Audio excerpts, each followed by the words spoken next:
আমেরিকার president Donald Trump যুক্তরাষ্ট্রে রপ্তানি করা ভারতীয় পণ্যে মোট 50% শুল্ক আরোপ করেছেন। ট্রাম্পের ঘোষিত এই শুল্ক কার্যকর হয়েছে বুধবার 27 আগস্ট থেকে। আর এই শুল্কের জেরে ভারতের 3টি বড় শহরে টেক্সটাইল ও পোশাক কারখানাগুলো উৎপাদন বন্ধ করে দিয়েছে। ভারতীয় সংবাদ মাধ্যম ইন্ডিয়ান এক্সপ্রেসের প্রতিবেদনে এই খবর জানানো হয়।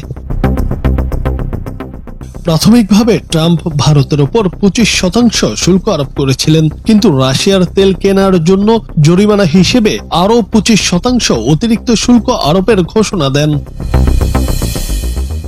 ফেডারেশন অফ ইন্ডিয়ান এক্সপোর্ট অর্গানাইজেশনের সভাপতি এস.সি. রালহান বলেন, ক্রমবর্ধমান ব্যয় বৃদ্ধি এবং প্রতিযোগিতার কারণে বস্ত্র উৎপাদকরা তিরুপুর, নয়ডা এবং সুরাটে উৎপাদন বন্ধ করে দিয়েছে। ভিয়েতনাম ও বাংলাদেশে কম খরচে তৈরি হচ্ছে পোশাক। আমরা এসব প্রতিদ্বন্দ্বীদের চেয়ে পিছিয়ে আছি। খরচ বাড়ায় প্রতিযোগিতা ধরে রাখা কঠিন হয়ে পড়েছে। এই পরিস্থিতিতে তারা সরকারের সহায়তা চেয়েছে।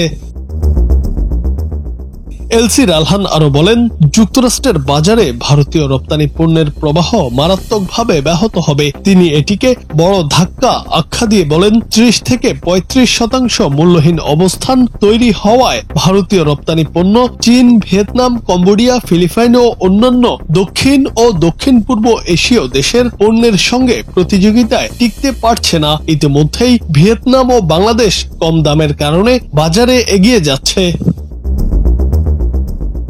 সংগঠনের বিবৃতিতে বলা হয়, যুক্তরাষ্ট্রে ভারতের সামুদ্রিক খাদ্য, বিশেষত চিংড়ির 40% রপ্তানি হয়। শুল্ক বৃদ্ধির কারণে মজুদ ক্ষতি, সরবরাহ ব্যবস্থায় বিপর্যয় এবং চাষিদের ক্ষতির আশঙ্কা রয়েছে। এছাড়া শ্রম নির্ভর অন্যান্য খাত যেমন চামড়া, সিরামিক, রাসায়নিক, হস্তশিল্প, কার্পেট ইত্যাদিও তীব্র প্রতিযোগিতার চাপে পড়বে। ইউরোপ, দক্ষিণ পূর্ব এশিয়া ও মেক্সিকোর পণ্যের সঙ্গে পাল্লা দেওয়া কঠিন হয়ে উঠবে। রপ্তানি খাত এখন অর্ডার বাতিল, সরবরাহে দেরি আর মূল্য প্রতিযোগিতায় পিছিয়ে পড়ার মতো সংকটে পড়ছে। পরিস্থিতি সামাল দিতে রপ্তানিকারক সংগঠনের প্রধান সরকারকে সুদ সহায়তা প্রকল্প ও রপ্তানি ঋণ সহায়তা দেওয়ার আহ্বান জানিয়েছেন।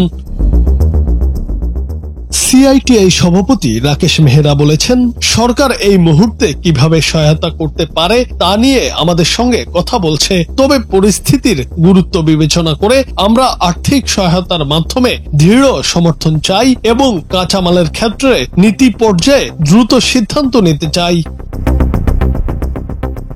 জুনায়েদ আহমেদ, বাংলা টিভি।